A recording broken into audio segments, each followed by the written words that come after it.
Welcome to the My Raggedy Herbs podcast. This podcast is for truth seekers, homesteaders, homemakers, and medicine makers who are eager to roll up their sleeves and learn how to make their relationship with God, their family, and their home their first priority.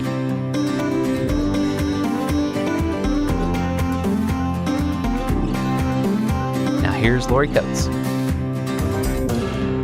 Few garden pests are hated as much as the common tomato hornworm. These green in color caterpillars eventually turn into what is known as a hawk moth or a sphinx moth and have white V-shaped markings and a distinct horn-like protrusion on their posterior end. The adult worms can get very large, and they have the ability to completely defoliate a plant in a short amount of time. They feed on the plants of the Solanaceae or nightshade family, including tomatoes, peppers, eggplants, and potatoes. Not only do they completely strip the plant of its leaves, they also chew holes in the fruit and can cause devastating damage if left unremoved. Each year, we plant our garden and declare war. My husband is the one who is the hornworm expert. He loves competition. And since we try not to use chemicals on our gardens, we fight these pests by hand removing them. Over the past few years, it has become his daily ritual to inspect all of the plants for these destroyers. We keep a running total of how many he finds and removes, and in 2019, the grand total was 124.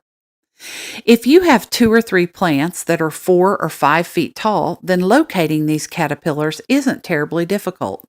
It becomes much more of a challenge when you have 50 to 60 plants, with some 14 to 15 feet tall. These pests love to work from the top down, so it often requires getting on a ladder to look for them. The caterpillar itself is sometimes difficult to locate, but the telltale sign that it has been there is in the condition that it leaves behind. Each branch where the hornworm has been is completely stripped. There are no leaves at all. At first glance, you might overlook the damage because the plant is so dense, but when you step back and evaluate, the evidence is so distinct and pronounced that you cannot miss it. This garden pest may wish to remain hidden, but the evidence that it leaves behind is unmistakable. People can also be like this as well. In this fallen world, selfishness and hatefulness abound. Our actions are oftentimes thoughtless and mean. Words are sharp and are delivered with the intent to hurt. It's easy for us as people to hide behind a keyboard or a phone and ignore the pain that we cause. We tend to be impatient and demanding. God tells us to live in a manner that is just the opposite. In 1 Corinthians 13, 4-7, we read, "Love is patient, love is kind, it is not jealous. Love does not brag, and it is not arrogant. Does not act unbecomingly, it does not seek its own, is not provoked, does not take into an account a wrong suffered, does not rejoice in unrighteousness, but rejoices with the truth, bears all things, believes all things, hopes all things, endures all things." We should love so big and so kind and so differently that anything people have ever seen, that when we walk away, we've left a mark that is life-changing and rememberable. Jesus taught in John 13, 35 and 36, "A new commandment that I give to you, that you love one another, even as I have loved you, that you also love one another.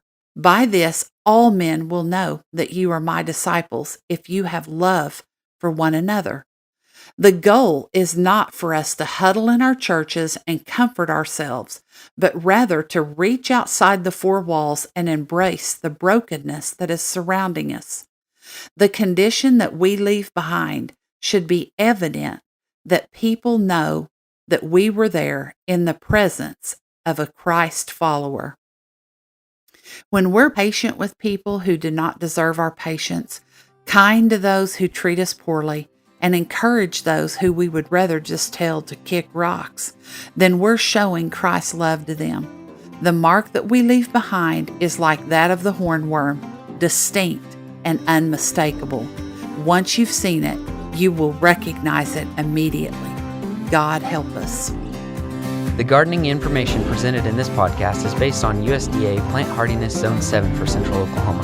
Nothing in this podcast or on our website should be construed as medical advice. Consult your healthcare provider for your individual nutritional and medical needs. The information presented is based on our own research and is strictly that of the author and not necessarily those of any professional group or entity. For more information, please visit myraggedyherbs.com.